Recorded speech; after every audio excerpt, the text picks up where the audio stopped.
It's just so difficult for me to accept. Why would they just shoot him down in cold blood like that? He didn't deserve to die like that. He wasn't that type of child. 21-year-old Walter Scott, an engineering student at Southern University with his whole life ahead of him. But that life was cut short when he was gunned down in Algiers last Wednesday. It's killing me because now he's never going to walk across the stage. He's never going to get that opportunity. I'm never going to have the chance to experience grandkids from him. That's gone. It's gone. Tiffany Scott was just a teenager when she gave birth to Walter. She said his dream was to graduate and give his mother the life that they always wanted. That was my pride and joy. That was my baby. We practically grew up together. We grew up together. I was 17, you know, and it's just killing me. My heart is just broken into pieces. NOPD says a gold car opened fire on Walter and his friend while they were driving near 2900 General de Gaulle.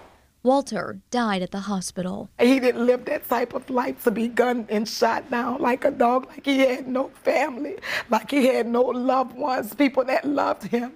And they have really destroyed a family. They really have. A family of 3 when Tiffany gave birth to her son Wyatt 2 years ago.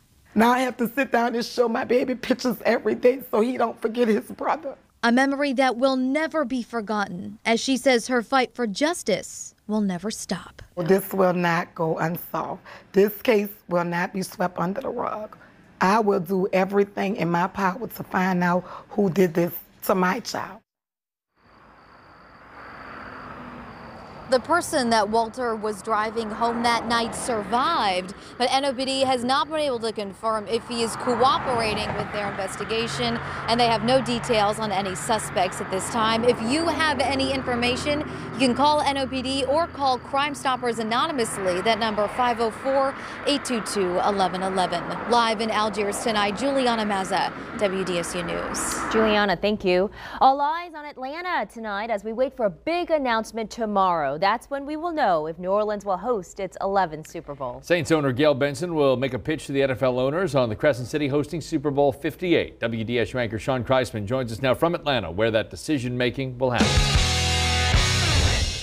Though it's raining cats and dogs here in Atlanta, Georgia in 2024 for the city of New Orleans, it will be raining cash for the economy. And though 2024 may seem like a ways out, in just a few hours, all 32 NFL team owners are set to meet for their spring meeting for many announcements. But one of the biggest ones is naming New Orleans the official host site of Super Bowl 58. So the big question is, what does that mean for all of us in the city of New Orleans? It means dollar amounts. In fact, the amount of $350 million coming back to the city of New Orleans in the economy. This is a huge deal. Though we've had 10 bids in the past, for us this would be the 11th time that the Crescent City has hosted a Super Bowl. Count on WDSU to bring you the latest updates. We will be at that meeting tomorrow. We'll bring you the very latest tomorrow at 4, 5, 6, and 10. Reporting live in Atlanta, Georgia, I'm Sean Kreisman, WDSU News.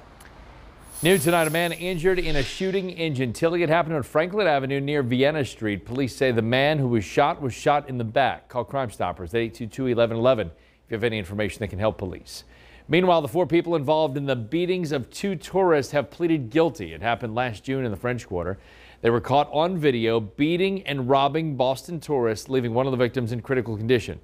DeJuan Paul, Joshua Simmons, Rashad Piper, and Nicholas Pogorzelski are charged with second-degree robbery. To our state capitol now, where day 1 of the special session is done as lawmakers try to fix the massive budget gap. WDSU reporter Travis Mackle has details. That's right, Scott and Saul. This special session is underway, and it's safe to say that lawmakers' backs are up against the wall.